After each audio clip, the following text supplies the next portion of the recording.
Hey guys, James Wilson Taylor here for Rock Sound. It's the latest of our video calls. We've been chatting to everybody while we're all stuck at home at the minute, and I'm delighted to say our guest today from Atreyu, we've got Brandon on the line. How are you, man? How are you? Doing well. Good stuff, man. Good stuff. Yeah, I'll start this off in the way we've started all of them off, which is just say I hope you, your bandmates, loved ones, all that stuff, staying safe, staying well throughout the very strange 12 months we've all been having, and just generally before we get into music, how you been getting on, man? How's it all been going for you? Been occupying your time well at home? Yeah, I mean, it's been, I think I'm a parent of two young daughters, and that's definitely been, if anyone is in that situation, the kind of like benefit and blessing of being able to have a lot more time with the kids has been awesome, and with my family in general. So that's been amazing, but really just trying to stay busy. I think everyone went through their stages of this, and kind of went through just like figuring out what to do with their time and energy. And I think that was a process, but once it kind of got in the swing of it's been good. Everyone, I mean, I did get COVID in December. I was very, very mild symptoms. Luckily none of my family got it. But other than that, it's been pretty happy, healthy. Yeah, glad to hear you kept healthy, man. Definitely, that's really, really good to hear. And Mm-hmm. yeah, I mean, the cool thing is that you guys have got new music pretty much ready to go. At the time of recording, it's sort of imminent. It's coming up, the album. Let's start with, I guess, the title. I always ask people about album titles, but I'm genuinely fascinated, and this one feels very appropriate. The title is Baptize, and I've already seen you saying in a couple of places, this felt like a bit of a fresh start, a bit of a rebirth is the phrase I've seen thrown around a lot of times. The title's kind of making itself there, isn't it? For sure. I mean, I think that for obvious reasons, I think that people have seen or will see the title of the album and understand where we're coming from.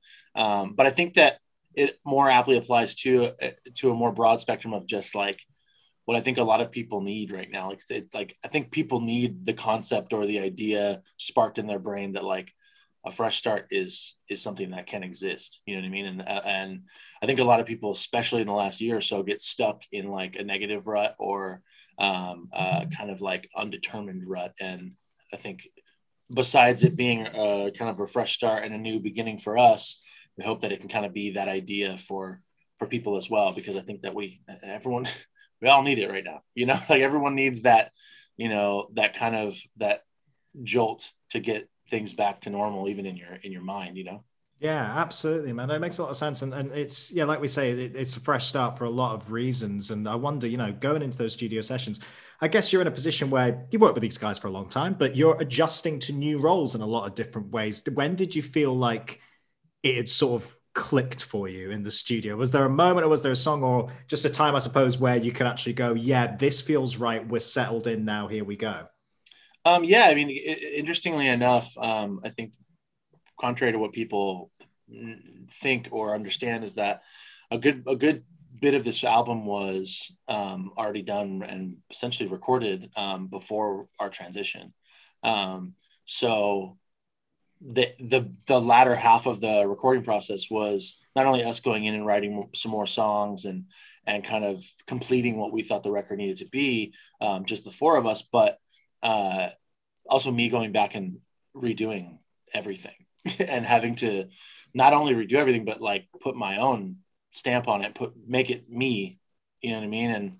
And I think within the first couple songs that we did, I mean, we went back in and started writing first, rather than, finishing the recording. And Underrated was one of the songs we wrote first. And it was one of those moments where it was like, I think subject matter wise, that song was very validating for us to write it. It was like, sometimes when you speak things out loud, it makes you feel better, you know what I mean? And makes you understand what they mean to you in your own head. So that was that kind of moment for all of us. And I think also sonically being in the studio, like you kind of have that bit where the way we work, especially with John Feldmann, is like every day you go in and it's like, what are we doing today? What are we writing today? And it's kind of like you write what you feel, you make a song, you start crafting, and by 10, 11, 12 at night, you're listening back to your day's work and pretty happy with where it is. And we all kind of have that aha moment of just like, whew, like take a deep breath and like, we think this is going to be great. And that was definitely a big kind of like breaking point for me mentally, to kind of, I already had the confidence in what we were doing, but just like reassure myself that like the old everything's gonna be fine, but like pat on the shoulder. Yeah, no, for sure, man. I think having a big set of collaborators around you must always help as well. Particularly, with John Feldmann, he's such a iconic producer and always, helps to guide bands in a big way. He always, I've said this so many times. I find myself chatting with a lot of people who've worked with John recently, but he loves to act as a mentor with his artists. He doesn't just want to be the producer in the room. He wants to really help in any way he can. Right? What was your relationship like with him? I mean, we've been making records with John for so long. This is our third record. We started, over a decade ago, 12 years ago, something like that, with Lead Sales. And he is definitely that mentor guy. Like he's the guy that is always, like the pull aside and like, dude, how are you, man? Like, what's up? How's the fam? Like, I'd always like bring the wife and kids to the house while we were recording, and they would stay for a few days and like swim in the pool and like, go to dinner with him and his wife, and just like he's a friend, you know what I mean? And as far as just mentoring us as a band, like he's better at getting Atreyu to let our guard down and just be honest. Because I think a lot of times we've always been a band that's been our main focus is like, be honest with where we are right now, write songs from the place that we're at right now. And that's it. But he's really good at getting us to not worry about literally anything else, where it's like, don't think about, is this what we should do? Or can we do this? Like, do you love it? And is it great? That's the only thing you need to worry about. And it's a liberating and empowering feeling as an artist to have someone that can like kind of help coax you into that real honesty, because it's not always the easiest road, being completely honest with yourself as an artist, No, of course. And as you've said, that relationship has been there a long time. So I imagine the confidence must just come more and more and more. It must feel like, yeah, like you said, working with an old friend. For sure. It's like he's like making records with, like, it's like making records with him is the same as it feels to make records with the four of the other guys in the band. So it's like it's all one kind of big unit at this point. I just want to comment on how shitty my green screen is. It's great. This green Mine looks amazing. Look at this. It's almost real, guys. Yeah. Wow.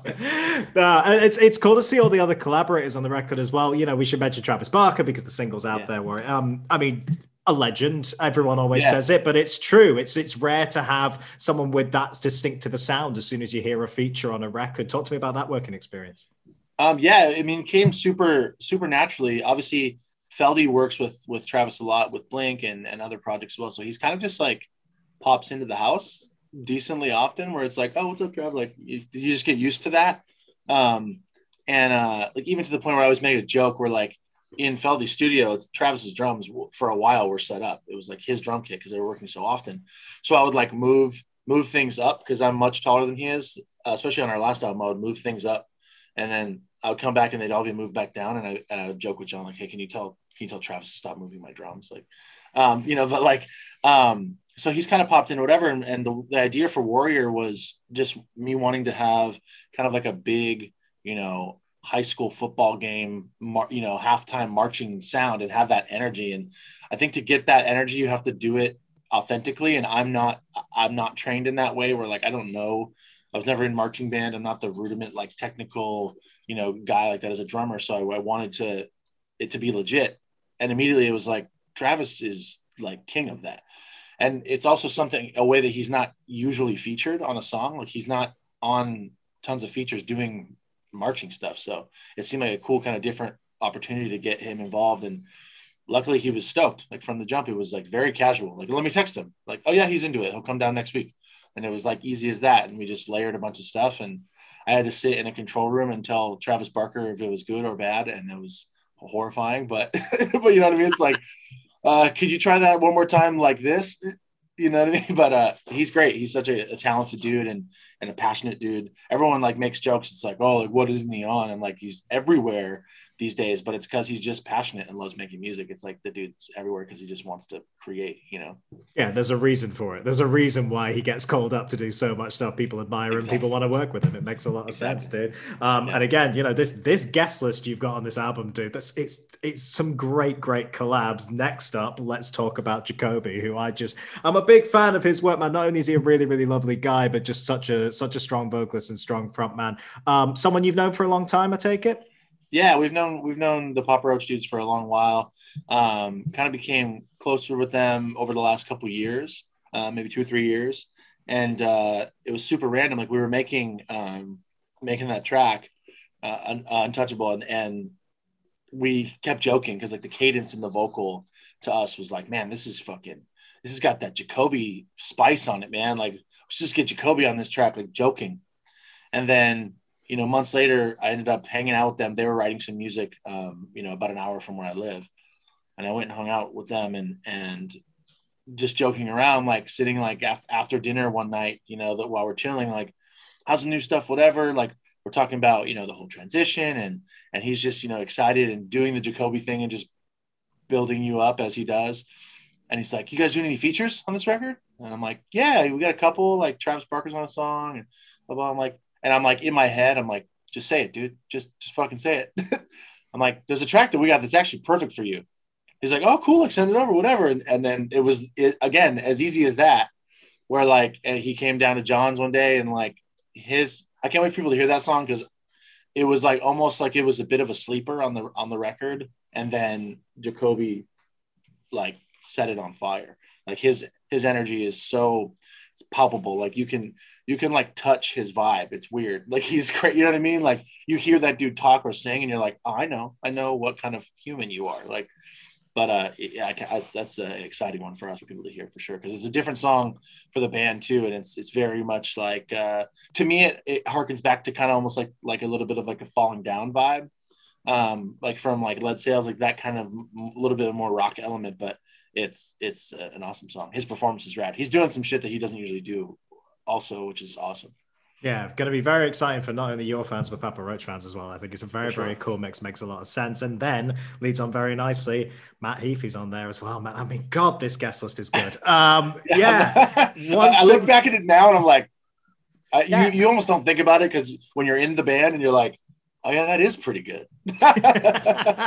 Very, very exciting mix of people on there. But that's actually the key thing. It's not just that they're good dudes. It's not just that they're all very successful in their relative fields. But each one of them, you think, yeah, I could see this working. I could see this fitting really nicely onto one of your records. It makes a lot of sense.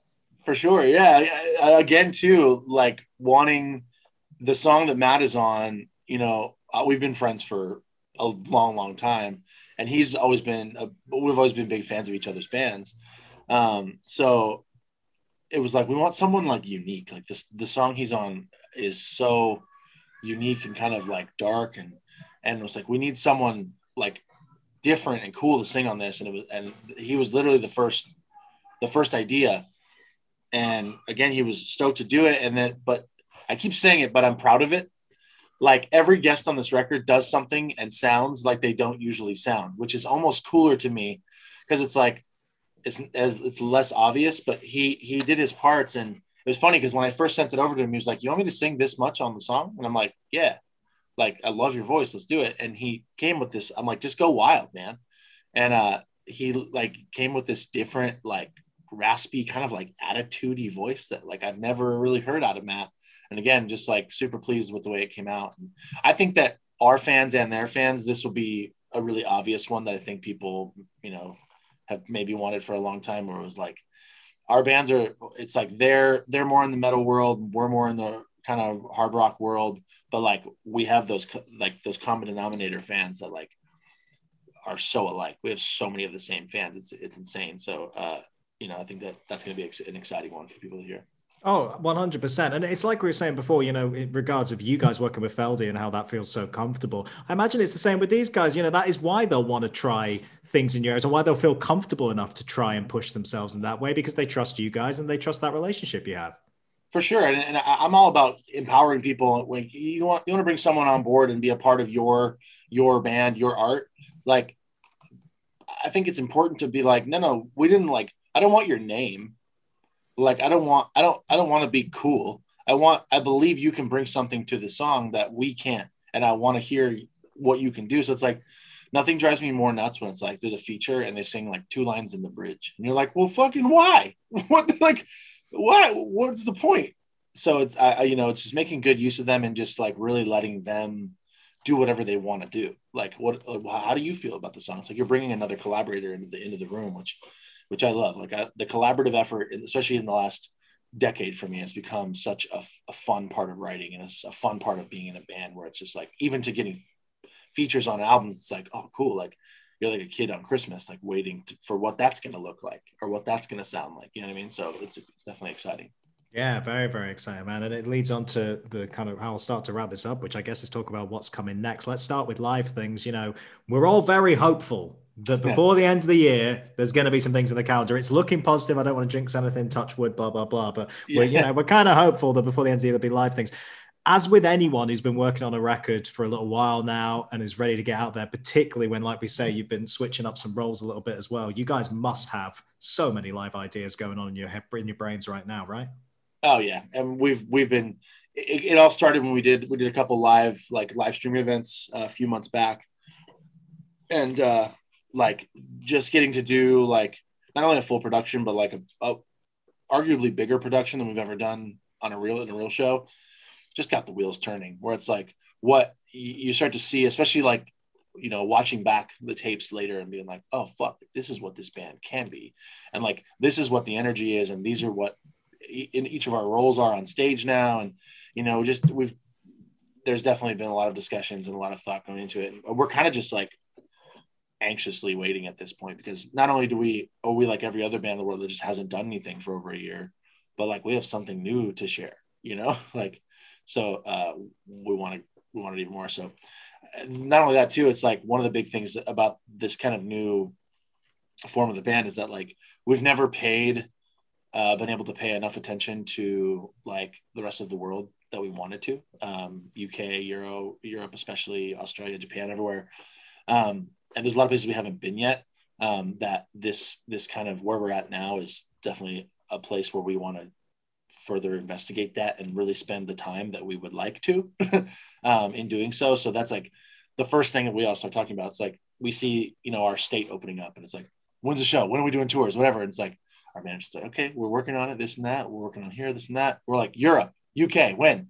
I'm like, next year. That's going to be next year. It's like, okay, cool. Like, so we're excited to go places too, Aren't we all, man? Aren't we all Yeah. excited to go places? Yeah. And God, I hope one of them's a rock show. My God, man. Exactly. Yeah, it needed to happen for sure.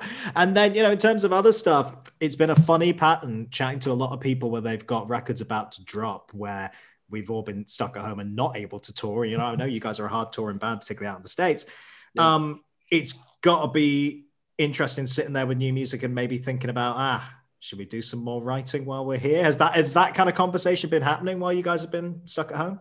Yeah, absolutely. I think that I think like many bands had the conversation when it was like, when are we going to put out this record? And it was like, well, we're going to wait till at least touring is like an idea again. And then kind of our bass player, was kind of like, guys, like, what if it's never an idea? Like, what if the fourth mutation of COVID is 100 times worse and we all go back into lockdown again and there's no touring until 2025? Are we just not going to put out any more music until we could tour? It was like, we're just going to leave our decades of fans just hanging. And it's like, no. And the other point was like, he's like, if this was our last album ever, I can understand making it. We want it to be perfect and we got to do the touring and blah, blah, blah. It's like, but it's not. And we all were kind of like, we sat around a table. We're like, could you write a record tomorrow? And everyone in our band was like, yes, 100%. I'm inspired to do so. So it's like, let's put out a record. And if touring doesn't happen until next fall, let's put out another record next fall, so we've definitely had those discussions. And with us too, it's like everything we do is heavily in the studio. It's all like in the moment. So I think we're already kind of thinking of, calling up Beldy and trying to get back in the studio. It's exciting, man. I think it's changing a lot of way bands are operating. One of maybe the small silver linings that can come out of all this madness is that people don't feel necessarily obligated to stick to schedules they perhaps would in the past. It's like, hey, we feel like making some music, maybe we'll make some more music. Exactly. I think that I think it's going to help a lot of bands too, because it's also, I think, taught a lot of bands new tricks and new ways to connect and kind of function as a band that they can then continue to do. Like the live stream thing for me is something that I don't think ever will stop, because it's like, why didn't bands do this all the time? They used to kind of, but not really, where it's like, oh, we're playing our album release show or a special set or something like that, where it's like, cool, let's get upgraded production and live stream the show for anyone in the world who wants to see it. Like, yeah, the show in New York is sold out, but everyone will probably want to see this like bigger, cooler, special thing like that. I think that's going to very much stay, you know, and just, you know, there's so many things I think that will stick around from all this. Yeah, exciting times ahead, man. Exciting times ahead when we get back to it. In the meantime, yeah, congrats on the record, man. Best of luck with the release, and we will see you in UK whenever that is allowed. It sounds like, yeah, hopefully sooner rather than later. Yeah, man. You'll see us a lot more than you ever have. It's my hope. That's a great promise. That's a good promise right there. All right, good to see you, man. Appreciate it. You as well. All right, take it easy, bud. All right, nice one. Brandon, everybody.